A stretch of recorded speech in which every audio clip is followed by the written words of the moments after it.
नमस्कार दोस्तों, आप सभी का आपके अपने YouTube चैनल यूपी एग्जाम मंत्रा पे एक बार फिर स्वागत है। जैसा कि आप सभी को पता है कि हम लोग बहुत बेहतरीन तरीके से इन्वायरमेंट और इकोलॉजी की क्लासेस कर रहे हैं। तो आज उसी सीरीज में ये अगला वीडियो है। आज के वीडियो में हम जो चर्चा करेंगे वो बेसिकली IUCN पे चर्चा करेंगे और IUCN द्वारा एक लिस्ट जारी की जाती है जिसको कि हम रेड डेटा बुक के नाम से जानते हैं, उसकी भी चर्चा करेंगे। तो चलिए क्लास को शुरू करते हैं। तो सबसे पहले हम किसकी चर्चा, हम लोग का जो पढ़ने का तरीका है, पहले हम चीज़ों को थोड़ा सा समझ लेते हैं, फिर उसके बाद हम आते हैं अपनी PPT पे ऊपर। चलिए, तो सबसे हमारी चर्चा का विषय क्या है? IUCN। IUCN का फुल फॉर्म है international union for conservation of nature. International union for conservation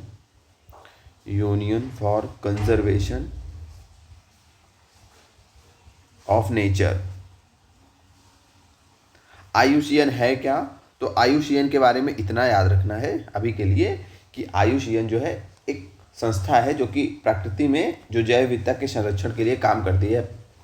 उनको प्रोत्साहित करती है लोगों को कि आप जैव विविधता का संरक्षण करें, और भी अन्य संगठनों और संस्थानों को, लोगों को प्रभावित करती है, उनको मोटिवेट करती है कि आप प्राकृतिक की जैव विविधता से संरक्षण संबंधित कार्यों को करिए, और खुद भी ऐसे कई प्रयास करती है जिससे कि प्रकृति में जैव विविधता का संरक्षण सुनिश्चित हो सके। ऐसी प्रजातियां जो विलुप्ति के कगार पे हैं या जो संकटग्रस्त हैं, ठीक है, उनको आवास प्रोवाइड कराया जा सके, उनका संरक्षण किया जा सके, उसी के लिए ये IUCN जो है क्या करती है, काम करती है। तो उसके पहले हम ये देखेंगे कि IUCN अस्तित्व में कब आई। तो IUCN जो है वो 1948 में अस्तित्व में आई। इसका हेडक्वार्टर भी आपको याद रखना है, इसका हेडक्वार्टर है जिनेवा, स्विट्जरलैंड में। कहाँ है? तो जिनेवा, स्विट्जरलैंड में। जिनेवा, स्विट्जरलैंड में इसका क्या है, इसका मुख्यालय है। यह काम क्या करती है? तो अभी के लिए आपको ये याद रखना है कि प्रकृति या फिर ये जैव विविधता संरक्षण के लिए बेसिकली ये काम करती है। जैव विविधता संरक्षण के लिए ये एक लिस्ट जारी करती है। ये IUCN क्या है, एक लिस्ट जारी करती है। ये लिस्ट आप लोगों को याद करना है। उस लिस्ट का क्या नाम है? उस लिस्ट का नाम है red data book. Red data book, ये आपसे पूछेगा पेपर में कि रेड डेटा बुक कौन जारी। तो रेड डेटा बुक बेसिकली क्या है? तो रेड डेटा बुक में उन जंतुओं को, ये एक लिस्ट है, ऐसे समझिए कि ये क्या है, ये एक लिस्ट है जिसमें जो है शामिल किया जाता है उन प्रजातियों को, किन प्रजातियों को, जो कि विलुप्ति के कगार पे हैं। जो कहाँ हैं? जो कि विलुप्ति के कगार पे हैं, जो कि विलुप्ति के कगार पे हैं, यानी कि जो संकटग्रस्त जातियाँ हैं, जो संकटग्रस्त जातियाँ हैं। किसकी संकटग्रस्त जातियाँ हैं? संकटग्रस्त जातियाँ, चाहे वो जंतुओं की जातियाँ हों और चाहे वो पादपों की जातियाँ हों, ठीक है। तो इनकी जो है प्रजातियों को इसमें सम्मिलित किया जाता है, प्रजातियों को इसमें सम्मिलित किया जाता है। आप लोग अभी समझते चलिए, लिखा सब। तो रेड डेटा बुक में क्या है? जो संकटग्रस्त जंतुओं या पादपों की प्रजातियाँ हैं उनको इसमें सम्मिलित किया जाता है इस लिस्ट में, यानी कि ठीक है। अब विलुप्ति के कगार पे हैं, तो विलुप्ति का मतलब क्या है? आपसे कोई पूछे कि विलुप्ति का मतलब क्या है, तो विलुप्ति की जो डेफिनेशन है ऑफिशियली वो ये है कि कोई भी प्रजाति, उसको तब विलुप्त माना जाएगा जब वह अपने प्राकृतिक आवास में 50 वर्षों से ना देखी गई हो। कितने टाइम से? तो 50 वर्ष से ना देखी गई हो, 50 वर्ष से ना देखी गई हो, ये चीज़ आपको याद रखनी है, देखी गई हो। तो ये डिफिनीशन आपको याद रखनी है कि पूछा जाएगा, और ये टाइम आपको याद रखना है कि विलुप्ति से मतलब पूछा जाएगा क्या तात्पर्य है, हम कैसे जानेंगे कि कोई जो है प्रजाति जो है वो विलुप्त हो चुकी है। तो हम कैसे मानेंगे? जब वो अपने प्राकृतिक आवास, जो उसका प्राकृतिक आवास है, अगर वो वहाँ 50 साल से नहीं दिख रही है, मिनिमम 50 सालों से नहीं दिख रही है, तो हम देते हैं कि हाँ, ये प्रजाति अब विलुप्त हो चुकी है। और रेड डेटा बुक में ऐसे ही संकटग्रस्त जंतुओं और पादप की प्रजातियों को सम्मिलित किया जाता है, ठीक है, जो कि जिनको संरक्षण की आवश्यकता है, जिनके ऊपर संकट मंडरा रहा है कि या तो वो विलुप्त हो गई हैं या वो विलुप्त के कगार पे हैं। तो ऐसे ही जो है प्रजातियों को रेड डेटा बुक में सम्मिलित किया जाता है। तो जो रेड डेटा बुक होती है ना, इसमें जो है इन प्रजातियों को जो है 9 श्रेणियों में सम्मिलित किया जाता है। कितनी श्रेणियों में? तो 9 श्रेणियों में इसमें जो है सम्मिलित किया जाता है रेड डेटा बुक में। ये रेड डेटा बुक जो है और क्या दिखाती है, तो रेड डेटा बुक जो है पहले इसको हम समझते हैं कि इसमें हमें और कौन सी सूचनाएं मिलती हैं। यानी कि रेड डेटा बुक में प्रजातियों का क्या केवल नाम लिख दिया जाता है? नहीं, केवल नाम नहीं लिखा जाता। रेड डेटा बुक में उन प्रजातियों के संरक्षण की स्थिति बताई जाती है कि वर्तमान में इनके संरक्षण की स्थिति क्या है। जिन प्रजातियों को इसमें सम्मिलित किया गया है उन प्रजातियों के वर्तमान में संरक्षण की स्थिति क्या है, उनके विलुप्त होने के खतरे कितने कितने हैं, मतलब विलुप्ति का खतरा कितना है, विलुप्तों के खतरे कितने हैं, और इनके संरक्षण को कैसे बढ़ावा दिया जा सकता है। जो जिन प्रजातियों को उसमें शामिल किया गया है उन प्रजातियों के संरक्षण को कैसे बढ़ावा दिया जा सकता है। तो इतने बिंदुओं को इसमें सम्मिलित किया जाता है रेड डेटा बुक में। संरक्षण की स्थिति, विलुप्ति के खतरे, संरक्षण को बढ़ावा दिया जाता है। जिन प्रजातियों को इसमें सम्मिलित किया गया है उन सब के बारे में ये सूचनाएं ये और प्रोवाइड करता है। अच्छा, उसके बाद अब आपकी जो रेड डेटा बुक है, रेड डेटा बुक में आपकी जितनी भी प्रजातियों को सम्मिलित किया जाता है, जो आपकी रेड डेटा बुक है इसमें जितनी भी प्रजातियों को सम्मिलित किया जाता है, सभी सम्मिलित प्रजातियां, सभी प्रजातियां, इन प्रजातियों को आगे 9 श्रेणियों में विभाजित किया जाता है। वो 9 श्रेणियां क्या है हमने उसको लिखा है, अभी हम पीपीटी में देखेंगे, ठीक है। तो बेसिकली अभी तक जो थोड़ी छोटी सी ये सारी चीज़ें आपकी पीपीटी में लिखी हैं ना, तो हमने यहाँ पे एक बार आपको थोड़ा समझाने की कोशिश की कि जो IUCN है वो क्या है, वो international union for conservation of nature है, जिसकी स्थापना 1948 को हुई और जिसका हेडक्वार्टर है जिनेवा, स्विट्जरलैंड में।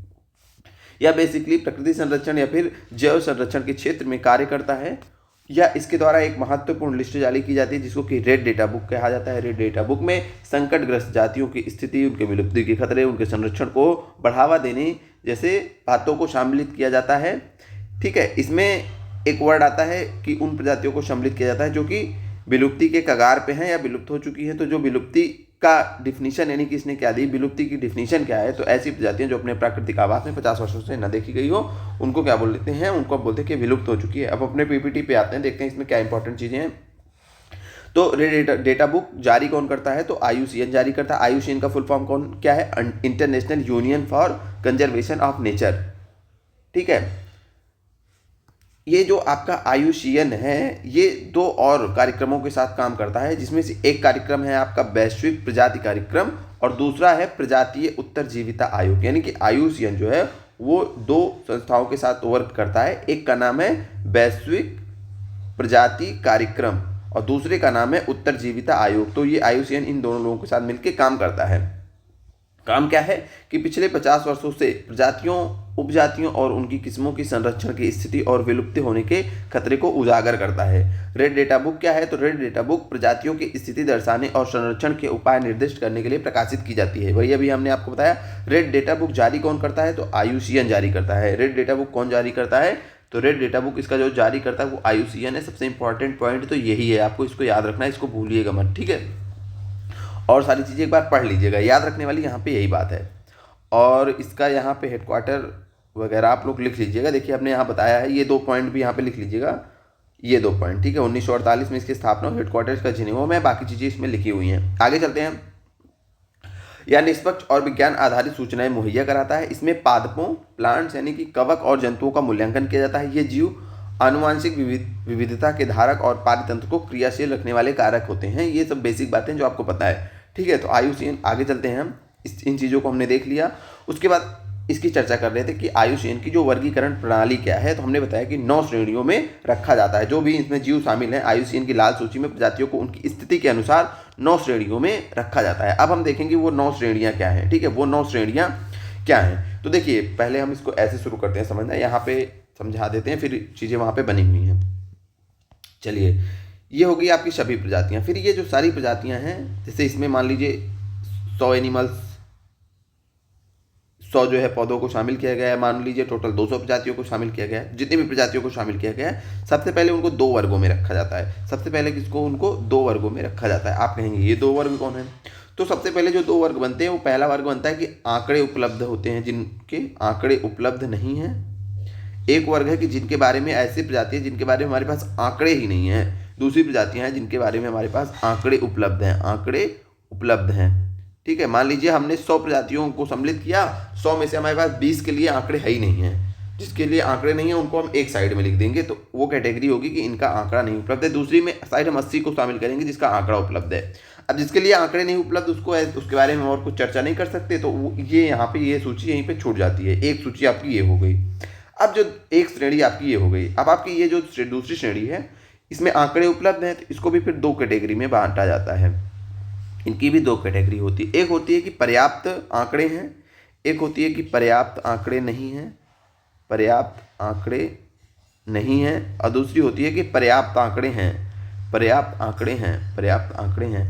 मतलब आंकड़ा जैसे पर्याप्त आंकड़े हैं, देखिए पर्याप्त आंकड़े का नहीं है कि बहुत लिमिटेड जानकारियाँ, हमने बहुत लिमिटेड डेटा हमारे पास है, तो इनके बारे में भी बहुत ज़्यादा सूचनाएं नहीं दे सकते। ठीक है, इनको भी सम्मिलित कर लेते हैं, लेकिन इनके बारे में भी बहुत सारे आंकड़े नहीं होते। मान लीजिए इस प्रकार की 10 प्रजातियाँ हो गई, तो ये हो गई आपकी दूसरी सूची। इनके बारे में आंकड़े तो होते हैं लेकिन बहुत ज़्यादा नहीं होते हैं, ये आपकी दूसरी सूची हो जाती है। अब आपके बारे में जिनके बारे में आंकड़े हैं, इनसे संबंधित जो सूची बनती है, वो सूची जो होती है आपकी, एक सेकंड से रुकिएगा तो पेन का कलर चेंज कर लें।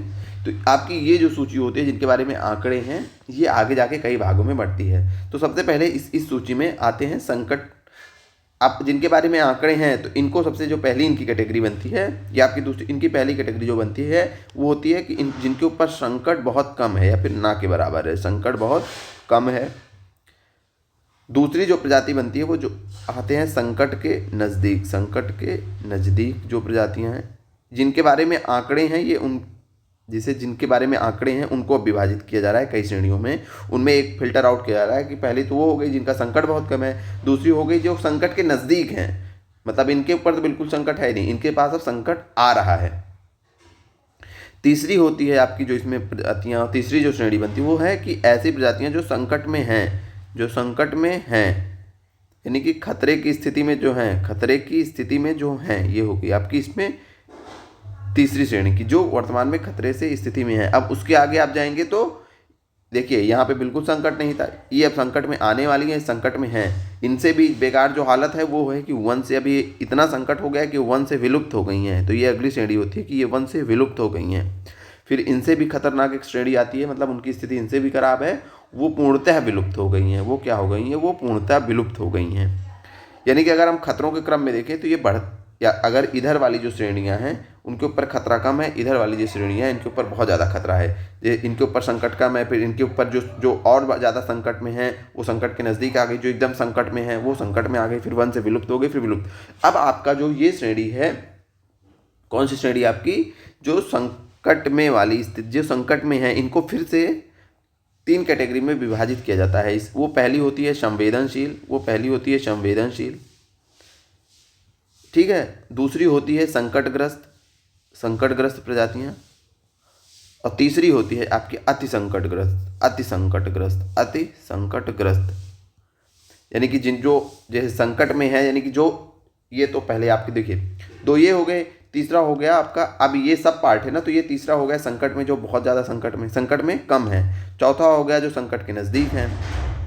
अब ये भी अलग अलग भागों में बढ़ गई, तो इसको हम 5वां लिख देते हैं, संवेदनशील 6वीं, संकटग्रस्त 7वीं, अति संकटग्रस्त 8वीं, वन से विलुप्त 9वीं श्रेणी विलुप्त। तो इतनी जो है श्रेणियाँ इसकी टोटल बनती हैं। अब देखिए इनके बारे में तो आंकड़ा ही नहीं था, इनके बारे में पर्याप्त आंकड़ा तो था लेकिन पर्याप्त नहीं था, ठीक है। फिर आपकी ये वाली आती हैं, इनके बारे में पर्याप्त आंकड़े हैं, तो इनको कई भागों में आगे विभाजित किया जाता है कई श्रेणियों में। सबसे पहले जिनके ऊपर संकट कम है। अब ये हो गया कि जिनके ऊपर भैया संकट नहीं है लेकिन इनको सम्मिलित कर दिया जाता है कि इनके ऊपर संकट नहीं है, ठीक है। ये अगली आती है इनकी, ये संकट के नज़दीक है, यानी कि अब ये खतरे के नज़दीक आ गई हैं, इनके ऊपर संकट आने वाला है, इनके विलुप्ति के खतरे बढ़ गए हैं। ये जो हैं ये वर्तमान में वो हैं जो कि विलुप्ति के कगार पे हैं, ठीक है, जो कि संकट में हैं। फिर इनको भी हम 3 श्रेणियों में बांटते हैं, संवेदनशील, ठीक है, अभी ये संवेदनशील स्थिति में है, इनके ऊपर उससे ज़्यादा संकट आ गया, और ये अति संकटग्रस्त हैं, ठीक है, यानी कि ये अब इस श्रेणी में आने वाली हैं जो कि वन से विलुप्त हो जाएंगी।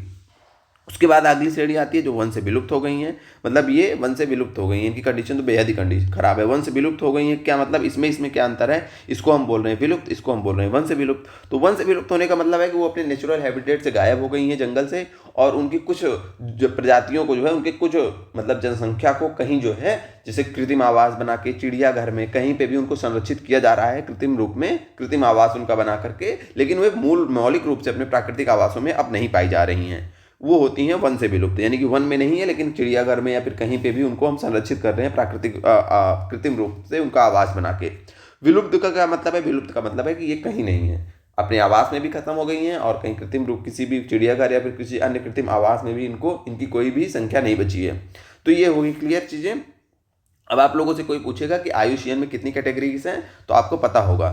ठीक है, देखिए सब यहीं पे लिखा है ना कि आयुसीएन की जो है लाल सूची में प्रजातियों को उनकी स्थिति के अनुसार कुल 9 श्रेणियों में रखा गया है। यह आकलन प्रजातियों की संख्या में गिरावट और भौगोलिक क्षेत्र में उनकी स्थिति पर आधारित है। सभी प्रजातियां होंगी 2 श्रेणी में आगे पहले बताया, आकलित यानी कि जिनके बारे में आंकड़े हैं, अनाकलित जिनके बारे में आंकड़े नहीं है। फिर आकलित को हमने 2 भागों में विभाजित किया, जिनके बारे में पर्याप्त आंकड़े हैं और जिनके बारे में पर्याप्त आंकड़े नहीं है। फिर हमने इनको देखा, संकट बहुत कम है, फिर संकट के नज़दीक है, फिर संवेदनशील, ये जो है खतरे की स्थिति वाली थी ना, 3 आ रही थी, संवेदनशील, संकटग्रस्त, गंभीर संकट, vulnerable, endangered, critically endangered, one से विलुप्त और विलुप्त, इतनी कैटेगरीज को हमने देखा। अगर आपसे पूछा जाए तो ये विलुप्ति के होने के, देखिए इनके विलुप्त होने के खतरे अगर देखें तो यहाँ पे बहुत कम है और ये तो विलुप्त हो गई हैं। तो मतलब इधर से इधर अगर हम जब श्रेणियों में बढ़ेंगे तो उनके विलुप्त होने के जो खतरे हैं वो क्या हो जाएंगे, वो बढ़ते जाएंगे।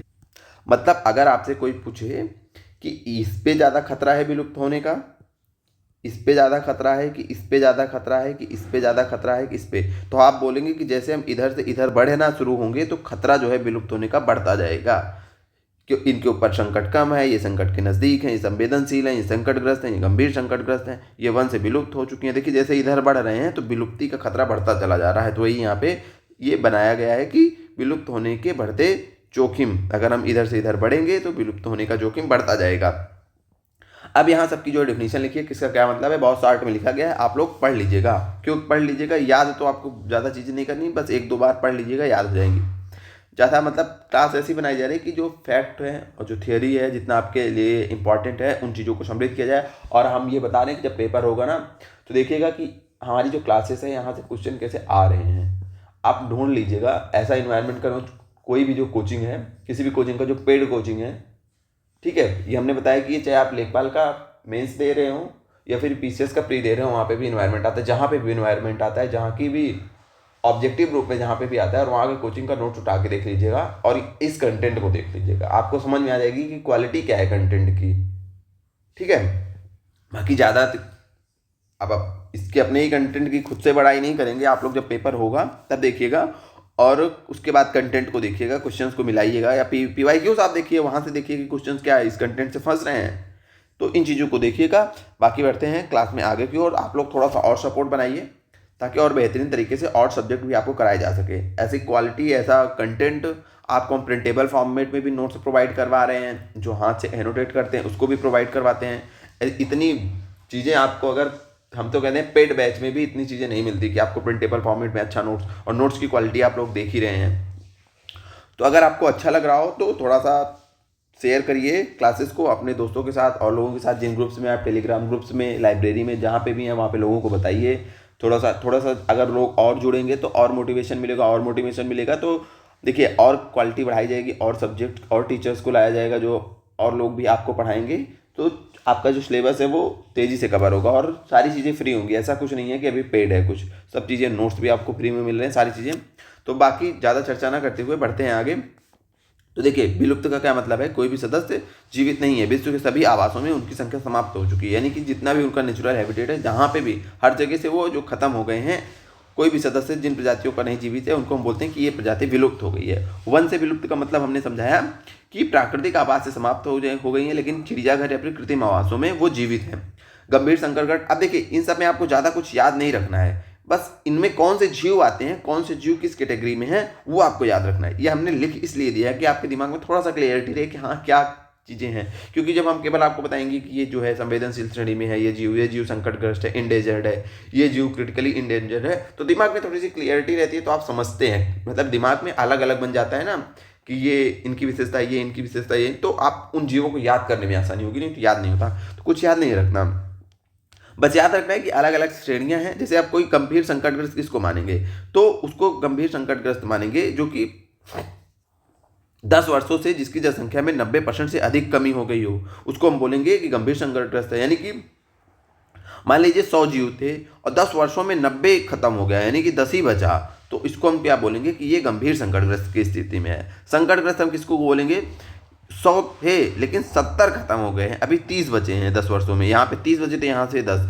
तो ये देखिए ये गंभीर संकटग्रस्त हैं और ये संकटग्रस्त हैं। और लेकिन सुभेद्य किसको बोलेंगे, वल्नरेबल किसको बोलेंगे, तो उनको बोलेंगे जैसे 100 थी और 10 वर्षों में 50 हो गई है, तो 50% जब 10 वर्षों में कम हो जाए तो वो सुभेद्य होते हैं। 70% कम हो जाए तो संकटग्रस्त होते हैं। 90% अगर 10 वर्षों में कम हो जा रही है तो क्या हो गया, गंभीर संकटग्रस्त। भाई 90% कम हो जा रही है, नहीं ध्यान इनका दिया जाएगा तो ये तो विलुप्त हो जाएंगे अगले 10 वर्षों में। 10 क्या, 1-2 वर्षों में भी लुप्त हो जाएंगे, क्योंकि 10 वर्षों में तो 90% उनकी जनसंख्या खत्म हो जा रही है। ठीक है, अब आगे चलते हैं। अब देखिए यहाँ पे कुछ और श्रेणियां थी आपको। बेसिकली ये जो श्रेणियां हैं, ये 3, ये वाली, ये वाली, ये वाली, इन श्रेणियों में कुछ विशेष जीव हैं। कौन से जीवों को इन तीनों में से किस में रखा गया उसको ही हम देखेंगे। अभी लिस्ट बना के लाए हैं, उतना ही पढ़ लीजिएगा, आप लोगों के लिए उतने ही इंपॉर्टेंट है, क्योंकि यहाँ से क्वेश्चन आते हैं कौन सा जीव किस श्रेणी में। उसके बाद देखिए जो हमारी श्रेणी थी निकट संकट। निकट संकट का बेसिकली वही मतलब है कि निकट भविष्य में संकटग्रस्त होने की संभावना है। संकट मुक्त का क्या मतलब है कि वही लीस्ट कंसर्न, संकट मुक्त, या फिर इसको हम बोलते हैं कि संकट बहुत कम है। तो इन प्रजातियों को बहुत कम खतरा होता है, तो वो हो गई आपकी संकट मुक्त। ये प्रजातियां अधिक संख्या में विस्तृत क्षेत्र में पाई जाती हैं। इस श्रेणी की प्रजातियों को भविष्य में संकटग्रस्त होने का खतरा नहीं रहता है। ठीक है, ये अभी लीस्ट कंसर्न वाली श्रेणी में होती हैं। आंकड़ों का अभाव, हमने बताया कि जिनके बारे में आंकड़े नहीं है, संरक्षण की स्थिति, संकट का अनुमान नहीं लगाया जा सकता। ठीक है, इसका अर्थ यह नहीं है कि खतरा नहीं है, बस इनके लिए जानकारी नहीं होती, इनको लिस्ट में शामिल किया जाता है। मतलब खतरा तो है ही, लेकिन बस इनके बारे में हमें आंकड़े नहीं है, हमारे पास डेटा नहीं है, इसके बारे में हम इनके बारे में कोई निर्णायक बातें नहीं कहते हैं लिस्ट में। बाकी खतरा इनके ऊपर भी होता है। अगर आंकड़ों का अभाव का ये मतलब नहीं होता कि इनके ऊपर खतरा नहीं है, वही चीजें लिखी हुई है। उसके बाद आती है अनाकलित। अनाकलित में जो है वो होती हैं जिनका कि आयुषीयन के जो मापदंड हैं उन पर अभी आकलन नहीं किया गया। मतलब वे प्रजातियां जिनका कि अभी आकलन नहीं किया गया है, जिनके बारे में एक बिल्कुल डेटा नहीं है मापदंडों पर। देखिए इसका आंकड़ों का अभाव तो वो हो गया जिनके बारे में आयुषीयन ने कोशिश तो की लेकिन उनके पास डेटा नहीं है। ठीक है, जो भी आयुषीयन को जो डेटा चाहिए होता है, जैसे उसका मापदंड होता है ना कि हमें ये इस प्रजाति के बारे में इतने डेटा चाहिए, तो उतना डेटा नहीं मिला, तो वो प्रजातियां आपकी शामिल हो गई। वो कहाँ शामिल हो गई, वो शामिल हो गई आपकी आंकड़ों के अभाव के बारे में। और अनाकलित का मतलब है कि अभी आयुषीयन ने उनके बारे में उसको डेटा बिल्कुल मिला ही नहीं। आंकड़ों वाले में तो कुछ मिला होता है, अनाकलित में बिल्कुल मिला ही नहीं होता है। ठीक है, उसका आकलन ही अभी नहीं, अभी मतलब समझिए कि उसके बारे में कोई जानकारी जुटाने की कोशिश ही नहीं की जाती है, तो वो होती है आपकी अनाकलित, नॉट इवेल्युएटेड। ठीक है, अब बढ़ते हैं आगे। तो जैसे देखिए आपका आयुषीयन है, ऐसे ही जो हमारा वन्य जीव संरक्षण अधिनियम 1972 है, उसमें भी जो है सूचियां हैं, उसमें भी कई सूचियां होती हैं जानवरों की। उसमें भी जैसे इसमें हमने देखा 9 कैटेगरीज हैं, वैसे भी उसमें भी सूचियां बनाई गई हैं, लगभग 6 अनुसूचियां बनाई गई हैं। और उन 6 अनुसूचियों में जीवों की विभिन्न श्रेणियों को उनकी सुभेद्यता के आधार पर शामिलित किया जाता है, यानी कि वो सेम ऐसे ही है। तो पहले हम समझ लेते हैं उसको, अपने किसको, वन्य जीव संरक्षण अधिनियम के बारे में कुछ चीज़ें को देख लेते हैं। वन्य जीव संरक्षण अधिनियम 1976, वन्य जीव संरक्षण अधिनियम, इसके बारे में कुछ पॉइंट देख लेते हैं। अधिनियम से स्पष्ट हो जा रही बेसिक चीजें कि वन्य जीव के संरक्षण के लिए अधिनियम आया है। ठीक है, अब आपसे पूछा जाए कि अब वन्य जीव संरक्षण अधिनियम में तो केवल जो जंगली जानवर है उन्हीं को संरक्षण दिया जाता है इससे। तो आपको ये याद रखना है कि ऐसा नहीं है केवल, आपसे अगर कहीं ये वर्ड लिखा रहे कि केवल जंगली जानवरों को संरक्षण दिया जाता है, केवल जंगली जानवरों को संरक्षण दिया जाता है, तो इसको याद रखना है नहीं, तो इसको याद रखना है नहीं। ठीक है, ऐसा नहीं है केवल जंगली जानवरों को संरक्षण दिया जाएगा, बल्कि जो भी जीव सुभेद्यता की स्थिति में रहेगा हर जीव को संरक्षण दिया जाएगा। अब इसके बारे में आगे देखते हैं कुछ पॉइंट्स जो इंपॉर्टेंट है हमारे लिए। पूछा जाए कि ये लागू कब हुआ, तो ये आपको याद रखना है 9 सितंबर 1972 को ये लागू हुआ। इसमें 6 अनुसूचियां हैं, जैसे अभी इसमें हमने देखा 9 श्रेणियां, उसी प्रकार की इसमें 6 अनुसूचियां हैं, 6 अनुसूचियां हैं। और पूछा जाए चैप्टर्स, तो इसमें 7 अध्याय हैं, 7 चैप्टर हैं, 7 चैप्टर हैं और 6 अनुसूचियां हैं। और पूछा जाए कितनी धाराएं हैं, तो 66 धाराएं हैं, इसमें 66 धाराएं हैं। ठीक है, और इसमें जो एक पॉइंट आपको याद रखना है कि जो इसमें अनुसूची 1 2 3 4 5 6 अनुसूचियां है ना, तो जो अनुसूची 1 से 4 तक है, जो अनुसूची 1 से 4 तक है, उसमें जो जानवर शामिल किए जाते हैं, उसमें जो जानवर शामिल किए जाते हैं उनके शिकार पर, उनकी तस्करी पर और उनके अवैध व्यापार पर प्रतिबंध रहता है। अवैध व्यापार पर प्रतिबंध है, अवैध व्यापार पर प्रतिबंध है। इसके बाद की जो कुछ और इंपॉर्टेंट चीज़ें उसको हम चल के पीपीटी में देख लेंगे। बस यहाँ पे इतनी चीज़ें आपको याद रखनी है कि 9 सितंबर 1972 को वन्य जीव संरक्षण अधिनियम 1976 लागू हुआ, जिसमें कि 6 अनुसूचियां, 7 अध्याय और 66 धाराएं हैं। इसमें जो अनुसूची 1 से 4 तक के जानवर होते हैं उनके शिकार, तस्कर और अवैध व्यापार पर प्रतिबंध होता है। बाकी जो पॉइंट्स हैं हम यहाँ पे आके देखेंगे हर सूची की क्या विशेषताएं। तो देखिए 1 और 2 जो अनुसूची 1 और अनुसूची 2 है, इस पे पूर्णतः संरक्षण, इनमें जो जीव शामिल है इनको पूर्णतः संरक्षण दिया गया है और इनकी शिकार, तस्करी और प्रतिबंध पर पूर्णतः प्रतिबंध है। इनके उल्लंघन यदि कोई करेगा तो उसको भारी अर्थदंड लगाया जाएगा। इसमें कौन कौन है? शेर, ठीक है, शेर जैसे पूछो वाला बंदर, वो इसमें कुछ मतलब प्रजातियों के नाम लिखे हैं, हालांकि इनको आपको याद नहीं रखना है, एक और लिस्ट बनाए हैं वहां से आपको याद रखना है। यहाँ पे देख लेना एक बार दिमाग में रहे, अगर यहाँ से भी क्वेश्चन आए तो आपके दिमाग में रहे, लेकिन जो आपको रट डालना है वो जो नीचे हमने ये बनाई है इसको रट डालना है। वैसे आपको लगभग जो है जितनी भी जो इंपॉर्टेंट पेपर में क्वेश्चन पूछा जाता है ना, वो अनुसूची 1 से ही पूछा जाता है। तो अगर आपको कुछ नहीं याद आ रहा है ना कि वन्य जीव संरक्षण से पूछ लिया कि ये जीव कहाँ याद है, तो 90% होगा ना कि वो अनुसूची 1 में ही शामिल होगा, श्रेणी 1 में ही शामिल होगा। ठीक है, चलिए देखिए इन पे पूर्णता प्रतिबंध है और जो सूची 3 और 4 है ये संरक्षित है, परंतु अर्थदंड अनुसूची 1 और 2 के अनुपात में कम है। देखो 1, 2 और 3, 4 हमने अभी स्टार्टिंग में बताया कि ये जो इसमें है इनके शिकार पर, व्यापार पर और तस्करी पर पूर्णतः प्रतिबंध है, इसमें भी। तो इसमें डिफरेंस क्या है? इसमें जो अर्थदंड लगाया जाता है, जैसे आपको जब पकड़ लिया गया तो जो इसमें आपके ऊपर अर्थदंड लगाया जाएगा वो ज़्यादा होगा, इसमें जो अर्थदंड होगा वो कम होगा। संरक्षित ये भी है, यही दोनों अंतर है।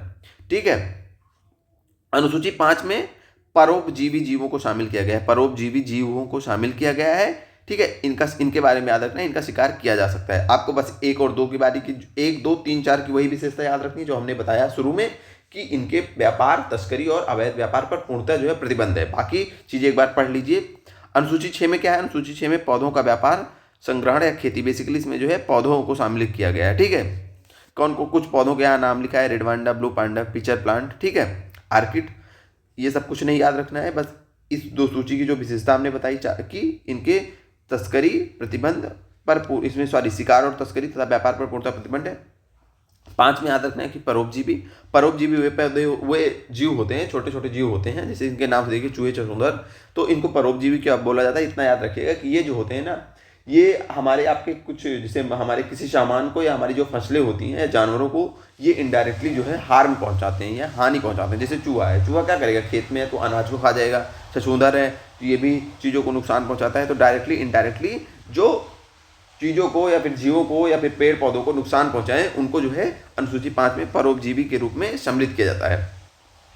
उसके बाद अनुसूची 6 हो गई। अनुसूची 6 पौधों के व्यापार, संग्रहण और उसकी खेती पर प्रतिबंध लगाती है। कुछ पौधे होते हैं जिनकी मतलब वही जो संवेदनशील होंगे, जो जिनके लिए सुवेद्यता होगी, यानी कि जो जिनके लिए खतरा होगा, संकटग्रस्त होंगे, तो उन पौधों के व्यापार, संग्रहण और खेती पर ये प्रतिबंध लगाता है। ठीक है, ये चीज़ आपको याद रखनी है यहाँ तक।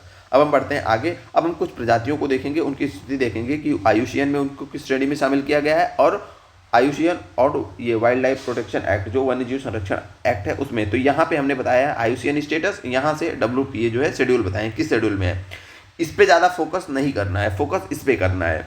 ठीक है, और इसको रट डालना है, 1-2 बार पढ़ेंगे चीज़ें याद हो जाएंगी। जैसे देखिए पहले तो देख लीजिए, जहाँ पे CR लिखी है उसका मतलब है क्रिटिकली इंडेंजर्ड, ये वाली श्रेणी, थोड़ा सा ये वाली क्रिटिकली इंडेंजर्ड, ये वाली CR जहाँ पे लिखा है उसका मतलब है क्रिटिकली इंडेंजर्ड, ये बताया था। ठीक है, उसके बाद इंडेंजर्ड जो है वहाँ पे हमने EN लिख के दर्शाया है, संवेदनशील जो है उसको हम VU लिख के दर्शाए हैं। तो बेसिकली इन्हीं 3 श्रेणियों में जो सम्मिलित जीव है वहीं से क्वेश्चन पूछा जाता है, उसी को हम देखेंगे। तो देखिए CR EN लिखा है ना, तो जो महान भारतीय सारंग है जिसको सोन चिरैया बोला जाता है, या इंग्लिश में इसको ग्रेट इंडियन बस्टर्ड बोला जाता है। अब हम आपसे गुजारिश करेंगे कि यहाँ पे फोकस करिएगा नामों के ऊपर, जहाँ पे इंग्लिश नाम लिखा है उसको याद कर लीजिएगा, क्योंकि हिंदी में कभी कभी नामों में अंतर आ जाता है। जैसे आपने महान भारतीय सारंग याद करके आपके पूछ लेगा सोन चिरैया, तो इससे अच्छा याद कर लीजिए ग्रेट इंडियन बस्टर्ड। तो ग्रेट इंडियन बस्टर्ड जो आपका है वो CR यानी कि क्रिटिकली इंडेंजर्ड है। साइबेरियन सारस ये भी क्रिटिकली इंडेंजर्ड है IUCN में, और ये सिलेटी टिटहरी होती है, ये भी क्रिटिकली इंडेंजर्ड है IUCN में। तो ये तीनों जीव क्या हैं? क्रिटिकली इंडेंजर्ड हैं IUCN स्टेटस में। और श्रेणी इसके बारे में याद रखना है कि ये श्रेणी 1 में है, बाकी के लिए श्रेणियाँ याद रखने की जरूरत नहीं है। श्रेणियों को आप देख लीजिएगा, हमने बताया ना कि लगभग आपकी जो जहाँ से क्वेश्चन आए हुए हैं वो सब आपके श्रेणी, हमने बताया ना कि जो भी क्वेश्चन आए हुए हैं श्रेणी 1 में ही है, जो वाइल्ड लाइफ प्रोटेक्शन एक्ट की श्रेणी 1 है, यानी कि अनुसूची 1 है, लगभग जानवर उसमें ही शामिल है। तो हम उससे ज़्यादा फोकस नहीं करेंगे, ज़्यादा हम फोकस करेंगे IUCN स्टेटस के ऊपर। तो हमने अभी देखा कि जो आपका महान भारतीय सारंग है, साइबेरियन सारस है, और ये सिलेटी टिटहरी है, ये IUCN में क्रिटिकली इंडेंजर्ड जीव हैं। उसके बाद हम देखेंगे इरावदी डॉल्फिन है, गंगा नदी डॉल्फिन है, लाल पांडा है। ये तीनों जीव क्या है आपके इंडेंजर्ड हैं। ऐसे याद कर लीजिएगा, वान भारतीय Saran, Siberian Saran, critically endangered, 4-5 बार बोलेंगे याद हो जाएंगी। और ये इरावदी डॉल्फिन, गंगा डॉल्फिन, लाल पांडा इंडेंजर्ड श्रेणी में है। उसके बाद आता है डुगोंग। डुगोंग की कुछ विशेषताओं को भी देखेंगे। डुगोंग को समुद्री गाय बोला जाता है। ये बेसिकली समुद्र में रहने वाला डुगोंग क्या है, डुगोंग समुद्र में रहने वाला एक स्तनधारी है और बेसिकली ये शाकाहारी होता है। शाकाहारी होता है तो जो समुद्र के अंदर छोटे छोटे पौधे उगते हैं वो इन्हीं को खाता है, इसीलिए इसको समुद्री गाय भी बोला जाता है। और ये जो है वल्नरेबल श्रेणी में शामिल है, आईयूसीएन स्टेटस, आईयूसीएन में वल्नरेबल श्रेणी में ये शामिल है। ठीक है, उसके बाद देखते हैं एशियाई जंगली कुत्ते, आपसे पूछा जाए। ठीक है, ये इंडेंजर्ड श्रेणी में है। हुलॉक गिबन, ये भी इंडेंजर्ड श्रेणी में है। चीनी पर्वतीय बिल्ली जो है आपकी ये वल्नरेबल है। नीलगिरी तहर इंडेंजर्ड है। बाघ आपका इंडेंजर्ड है। और एक सींग वाला जो गेंडा है ये संवेदनशील सुबेद यानी कि वल्नरेबल श्रेणी में शामिल है। तो अब यहाँ पे जितनी हमने आपको बताई ना ये चीज़ें, इनको आपको याद रखना है, जो प्रजातियाँ उनका आईयूसीएन स्टेटस। और आप कहीं पे जाएंगे बहुत सारी प्रजातियाँ पढ़ेंगे, बहुत सारी आपको लिस्ट मिल जाएगी, लेकिन इतना आपको पहले याद रखना है, ये मोस्ट इंपॉर्टेंट चीज़ें हैं। आप अभी हम आपको 50 और लिखवा दें, याद तो आप कर नहीं पाएंगे। एक बार याद भी कर लेंगे, पेपर टाइम में भूल जाएंगे, रिवीजन नहीं कर पाएंगे।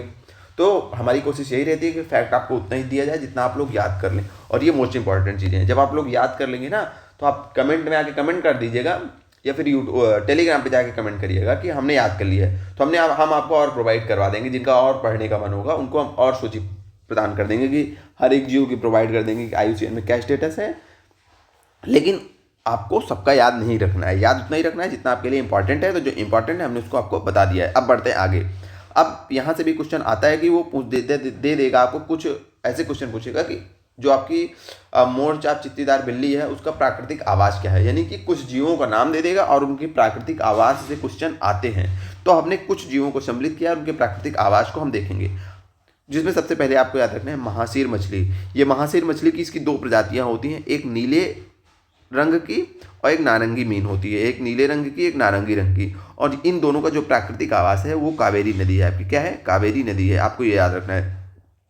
उसके बाद मोरचाप चित्तीदार बिल्ली है, इसका प्राकृतिक आवास आपसे बोला जाए तो जो ये साउथ इंडिया है आपका, साउथ इंडिया और जो श्रीलंका है इस एरिया में ये पाई जाती है मोरचाप चित्तीदार बिल्ली। इरावदी डॉल्फिन जो है वो बंगाल की खाड़ी और इसमें गिरने वाली जो नदियाँ होती हैं उसमें उसके मुहानों में ये पाई जाती है। ठीक है, भारतीय वन्य गधा तो ये कच्छ के रण में पाया जाता है। सिंह पुच्छी बानर आपसे पूछा जाए, लायन टेल मैकॉक तो ये पश्चिमी घाट यानी कि तमिलनाडु, केरल, कर्नाटक में पाया जाता है। श्रू एवं टेपेरिया भी एक जीव है। तो ये विशाल जो ग्रेट हिमालयन रेंज होती है, हिमालय को कई रेंजों में बांटा गया है ना, जैसे शिवालिक हो गई आपकी, मध्य हिमालय हो गया, बृहद हिमालय हो गया, इधर ट्रांस हिमालय हो गया ना। तो ये जो बृहद हिमालय है, ग्रेट हिमालय रेंज है, उसमें जो है श्रू एवं टेपियर पाए जाते हैं। ये उनका प्राकृतिक आवास है। पूछा जाए साल्ट वाटर क्रोकोडाइल का प्राकृतिक आवास क्या है, तो आपको याद रखना है अंडमान और निकोबार द्वीप समूह साल्ट वाटर क्रोकोडाइल का प्राकृतिक आवास है। अब इतने जीवों का आपको प्राकृतिक आवास याद रखना है, ये मोस्ट इंपॉर्टेंट है। अब हम बढ़ते हैं आज की क्लास में आगे की ओर। अब हम कुछ जीवों के बारे में देखेंगे, उसके बारे में कुछ इंपॉर्टेंट पॉइंट्स देखेंगे जो कि हमारे लिए इंपॉर्टेंट है। सबसे पहले आपको याद रखना है एक दवा होती है जो कि जिसका नाम है डिक्लोफिनेक। क्या नाम है? जिसका नाम है डिक्लोफिनेक। तो डिक्लोफिनेक है क्या? तो डिक्लोफिनेक के बारे में आपको ये याद रखनी है, ये क्या है? ये एक पेन किलर है। ये क्या है? ये पेन किलर है जो कि जैसे आपका कोई गाय मान लीजिए बीमार हो गई, भैंस बीमार हो गई, जो पशु बीमार होते हैं उनको अगर बुखार है हल्का या फिर उनको दर्द हो रहा है तो ये दर्द निवारक औषधि के रूप में जानवरों को दी जाती है। यहाँ तक तो अच्छी बात है, दी जाती है। लेकिन समस्या क्या है कि ये जो पेन किलर दवा है, जैसे ये गाय को दे दी गई और इस गाय की हो गई मृत्यु, इस गाय की क्या हो गई? मृत्यु। अब ये कोई गिद्ध आया और उसने इस गाय के मांस को खा लिया तो अब इसके मांस में ये जो डिक्लोफेनेक है ना, ये इसके मांस में रहती है और जब मांस खाता है तो ये गिद्ध की बॉडी में चली जाती है। और होता क्या है, ये जो गिद्ध है ये हफ्ते 10 दिन के अंदर इसकी मृत्यु हो जाती है। तो यानी कि गिद्धों को प्रकृति से गायब करने में इस जो है दवा का, ये जो डिक्लोफिनेक है, इसका बहुत बड़ा योगदान रहा है। ठीक है, ये क्या करती है? फिर हमने वही बताया कि इस दर्द निवारक को पशु को दिया गया, पशु की मृत्यु हो गई, मृत्यु के बाद उसको गिद्ध ने खाया, अब गिद्ध की मृत्यु हो गई। तो यह पशुओं के दर्द निवारक दवा है जो गिद्धों के लिए क्या सिद्ध हुई? बहुत ही घातक सिद्ध हुई। तो आपसे क्वेश्चन पूछेगा कि गिद्धों के लिए, अगर आपसे ये ऐसा क्वेश्चन पूछेगा कि भारत में गिद्धों की तेजी से घटती जनसंख्या का मुख्य कारण क्या है, तो आपको याद रखना है कि डिक्लोफिनेक दवा का अत्यधिक यूज। ठीक है, या फिर ऐसे पूछ लेगा कि पशुओं को दी जाने वाली कौन सी दर्द निवारक भारत में गिद्धों के लगभग विलुप्त होने के लिए उत्तरदायी है। तो आपको क्या याद रखना है, डिक्लोफिनेक। आपसे ऐसे भी क्वेश्चन पूछ सकता है कि भारत में गिद्धों की कमी का अत्यधिक प्रमुख कारण क्या है, उसमें कई सारी चीज़ें लिख देगा कि विषाणुओं से संक्रमण, जीवाणुओं से संक्रमण, जानवरों को दर्द निवारक दवा, या फिर जानवरों को कोई भी और दवा दे देगा। तो आपको ये याद रखना है कि अगर उसमें डिक्लोफिनेक है या दर्द निवारक दवा के बारे में बात जिक्र है तो वही ऑप्शन आपका सही होगा। ठीक है, उसके बाद एक और पक्षी को देखते हैं। एक और होता है आपका डोडो वृक्ष, उसका नाम है। ये कहाँ पाया जाता है, ये आपका मॉरिशस में पाया जाता है। जो आपका ये डोडो वृक्ष है ये कहाँ पाया जाता है, मॉरिशस में। तो इसके बारे में क्या कहानी हुई, जो आपका डोडो वृक्ष है ना, इसको तंबा लकोक भी कहा जाता था। इसको क्या बोला जाता है, इसको तंबा लकोक भी बोला जाता है। तो इसको हम यहाँ क्यों पढ़ रहे हैं, तो डोडो वृक्ष को हम यहाँ पे इसलिए पढ़ रहे हैं ना कि जैसे गिद्ध गायब हो गए ना, ऐसे डोडो वृक्ष भी जो है गायब हो गया। ऐसे डोडो वृक्ष भी, इसकी भी क्या हो गई, संख्या खत्म हो गई। अब क्यों खत्म हो गई, तो गिद्धों का तो कारण हमने देखा कि भैया डिक्लोफिनेक है। इनकी इसका कारण क्या है, डोडो वृक्ष का कारण ये है ना कि इसकी प्रजनन करने का प्रोसेस था ना, इनकी प्रजनन ही रुक गया, इनका प्रजनन ही रुक गया। प्रजनन क्यों रुक गया, प्रजनन इसलिए रुक गया कि ये जो डोडो वृक्ष होता था ना, इस पे एक विशेष पक्षी रहता था जिसको डोडो पक्षी बोला जाता था। जिसको क्या बोला जाता था, डोडो पक्षी। डोडो पक्षी इस वृक्ष पे रहता था और इस वृक्ष पे रहने के साथ जो इसके फल हैं खाता था, फल को खा लेता था। फल को खाने के बाद जब ये डोडो पक्षी अपना मल त्याग करता था, जब मल त्याग करता था तो मल त्याग के टाइम में जो डोडो फल को खाया है, तो डोडो फल से जो बीज होते थे वो उसके मल में आ जाते थे और बाद में उसके मल से जो है डोडो वृक्ष, जो डोडो के बीज हैं वो अंकुरित हो जाते थे और फिर ये क्या हो जाता था, पूरा वृक्ष बन जाता था। लेकिन हुआ क्या कि अब ये डोडो पक्षी विलुप्त हो गया, डोडो पक्षी विलुप्त हो गया तो इस फल को खाएगा कौन, कोई खाता ही नहीं है। जब कोई खाएगा नहीं, ये पक्षी खाएगा नहीं, तो जब है ही नहीं है तो अब मल त्याग कहाँ से करेगा, मल त्याग नहीं होगा तो प्रजनन नहीं होगा। तो डोडो के जो बीज हैं वो प्रजनन करने में असफल हो गए, इसीलिए क्या हो गया, ये वृक्ष भी विलुप्ति के कगार पे आ गया। ठीक है, तो डोडो वृक्ष के बारे में आपको याद रखना है कि डोडो वृक्ष कहाँ पाया जाता है, पूछा जाए इसका प्राकृतिक आवास क्या है, तो मॉरिशस। क्यों गायब हो गया, क्योंकि भैया डोडो पक्षी गायब हो गया। डोडो पक्षी गायब हो गया तो डोडो के बिना ये प्रजनन में हो गया असफल, इसीलिए हो गया ये गायब। अब आगे बढ़ते हैं, कुछ और प्रजातियों की चर्चा करते हैं। ये दोनों बातें आपको समझ में आई, जिनको नहीं समझ में आई वीडियो को थोड़ा पीछे करिए, फिर से समझ लीजिए, कुछ है ही नहीं समझने वाला। यही याद रखना है कि ये डिक्लोफिनोक्सोडियम जो है गिद्धों को गायब कर दी। डोडो वृक्ष का जो इस पे पक्षी रहता था, दोनों का एक ही नाम है। डोडो वृक्ष पे जो पक्षी रहता है वो डोडो पक्षी है। डोडो पक्षी क्या करता था, फलों को खाता था, मल त्याग करता था और प्रजनन होता था डोडो वृक्ष का। लेकिन अब वो पक्षी विलुप्त हो गया तो उसका प्रजनन भी रुक गया। प्रजनन रुक गया तो जब नया वृक्ष होगा ही नहीं तो पुराने वृक्ष धीरे धीरे समाप्त हो जाएंगे। तो अब खतरा ही आ गया, उनकी विलुप्ति का खतरा आ गया। उसके बाद अगला जो है आपको याद रखना है इंडियन फ्लाइंग फॉक्स। यह क्या है, इंडियन फ्लाइंग फॉक्स जो है चमगादड़ की एक प्रजाति है और इसको ग्रेट इंडियन फ्रूट बैट के नाम से भी जाना जाता है। ये चीज़ आपको उसके बारे में याद रखनी है। डुगोंग के बारे में जो याद रखना है हमने अभी आपको बता दिया कि शाकाहारी स्तनधारी जीव है। इसे समुद्री गाय कहा जाता है क्योंकि यह घास खाता है। भारत का पहला डुगोंग संरक्षण केंद्र आपसे पूछा जाए कहाँ खुला, तो तमिलनाडु में खुला। ये बात भी आपको याद रखनी है। उसके बाद जो अगला है वो एक वृक्ष की प्रजाति है जिसका नाम है प्रोसोपिस जूलीफ्लोरा। प्रोसोपिस जूलीफ्लोरा, ठीक है। तो ये जो प्रोसोपिस जूलीफ्लोरा है ये उसका वैज्ञानिक नाम है। इसको हम लोग जानते हैं विलायती बबूल के नाम पे, विलायती बबूल के नाम पे। विलायती बबूल जो है ना, इसको बोला था ये एक पर्यावरण के लिए आक्रामक प्रजाति है और यह पर्यावरण को बहुत हानि पहुंचाती है। आप कहेंगे कैसे हानि क्यों पहुंचाती है, तो इसकी जो जड़ें हैं ना, इसकी जड़ें बहुत गहरी होती हैं और जो गहराई में पानी होता है ना, उस क्षेत्र के उस मृदा में जो सिंचित पानी है उसको ये पूरा खींच लेता है। यानी कि यहाँ से जो है पानी खत्म कर देगा तो जो और छोटे मोटे पौधे हैं ये नष्ट हो जाएंगे। तो कई सारे पौधे को ये नष्ट कर दे रहा है। इसके साथ ही साथ ये जो यहाँ पे वातावरण में नमी है, इस नमी को भी ये खींच लेता है, इस नमी को भी ये खींच लेता है। इसके साथ इसकी ये जो क्या करता है, पर्यावरण में बहुत सारी विषैली गैसों को भी छोड़ता है। तो बेसिकली यही तीन प्रमुख रीजन है जिसके कारण से इस वृक्ष को जो है आपके विलायती बबूल को क्या माना जाता है, जैव विविधता के लिए खतरा माना जाता है क्योंकि यह आसपास की जैव विविधता को खत्म कर देता है। पहला रीजन क्या है कि वाटर जो है, जो पानी है नीचे ज़मीन के अंदर, उसको पानी को ये पूरा खींच लेता है, वायुमंडल की नमी को भी खींच लेता है और बहुत सारी विषैली जो है रसायनों को वो क्या करता है, पर्यावरण में छोड़ता है। यही चीज़ें यहाँ पे लिखी हैं कि यह एक आक्रामक प्रजाति है जो पर्यावरण के लिए हानिकारक है। इसकी जड़ें बहुत गहराई से पानी सोखती हैं और आसपास की मिट्टी की नमी कम करती हैं जिससे स्थानीय जैव विविधता कम हो जाती है। अब यहाँ तक की चीज़ें हो गई क्लियर। अब आगे चलते हैं, कुछ और पशुओं के बारे में देखते हैं जो कि आपके लिए इंपॉर्टेंट है। ये जितने भी पशुओं या फिर जो है जीवों या फिर जो आपके हम पादपों के बारे में, जो वृक्षों के बारे में चर्चा कर रहे हैं, कुछ इंपॉर्टेंट वृक्षों के बारे में, कुछ इंपॉर्टेंट जीवों के बारे में, ये सब आपको याद रखना है क्योंकि यहाँ से क्वेश्चन आते हैं। ठीक है। चलिए आगे क्या याद रखना है, आगे आपको याद रखना है एक होता है काली गर्दन वाला सारस, इसके बारे में याद रखना है कि ये लद्दाख का राजकीय पक्षी है। उसके बाद घड़ियाल, घड़ियाल आपका गैबी, जो आपका गैबियलिस या फिर घड़ियाल है, इसको याद रखना है कि ये मगरमच्छ कुल की एक प्रजाति होती है। गंगा एवं उसकी सहायक नदियों में ये पाया जाता है, विशेषकर चंबल नदी में। चंबल नदी को इसका प्राकृतिक आवास बोला जाता है। ये अगर कहीं है तो इसका मतलब वो जो है वहाँ पे क्लीन वाटर है, तो इसको स्वच्छ जल का संकेतक बोला जाता है, इसको स्वच्छ जल का संकेतक बोला जाता है, यानी कि एक इंडिकेटर प्रजाति है। अब हमने आपको इंडिकेटर यानी कि संकेतक प्रजातियों के बारे में तब बताया था जब हमने आपको इन्वायरमेंट की बहुत सारी प्रजातियों के बारे में चर्चा कर रहे थे, जैसे संकेतक प्रजाति, अम्ब्रेला प्रजाति, की स्टोन प्रजाति। अब अगर आपको याद आई हमारे बोलने के बाद तो कमेंट में बताइए की स्टोन प्रजातियाँ क्या हैं, और नहीं याद आई तो बढ़िया से जाइए पीछे, उस क्लास को रिवीजन करिए, अपने नोट्स को रिवीजन करिए, क्योंकि रिवीजन ही आपके सिलेक्शन के लिए सबसे इंपॉर्टेंट चीज़ है। पढ़ाई कम करिए, रिवीजन ज़्यादा करिए, पढ़ाई कम करिए, रिवीजन ज़्यादा करिए, ठीक है। उसके बाद एक है आपका खराई ऊँट। क्या है खराई ऊँट? पूछा जाए ये कहाँ पाया जाता है, तो ये कच्छ में पाया जाता है, कच्छ, ठीक है। समुद्री जल में इसकी विशेषता क्या है कि समुद्री जल में 3 किलोमीटर अंदर तक ये तैर लेता है, ठीक है। और इसके बारे में IUCN इसका स्टेटस याद रखना है, तो ये इंडेंजर्ड श्रेणी में है। उसके बाद आपका स्पाइडर वानर है। स्पाइडर वानर का प्राकृतिक आवास आपसे पूछा जाएगा तो आपको याद रखना है कि ये मुख्यतः दक्षिण अमेरिका के सदाबहार वनों में पाया जाता है, ठीक है।